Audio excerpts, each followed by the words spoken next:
هذا البيت مبني تقريبا صار له 60 سنة. 60 سنة عدل.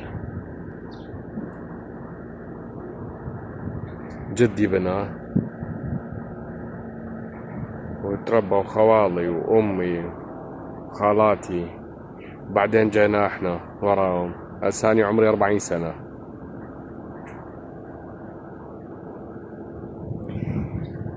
من يوم صارت أحداث مال أمطار قوية نص الحيط وقع، فمن وقع لقيت هاي الحجارتين عليها آثار.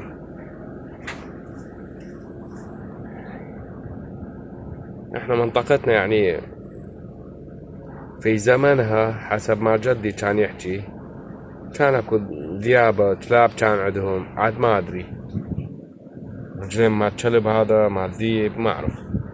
في وقتها يقول من كنت ابني هيك كنا نشوف يعني هذاك الزمن. يعني اذا تتخيل هذا البيت عمره بال60 سنة، واحنا منطقة جبلية.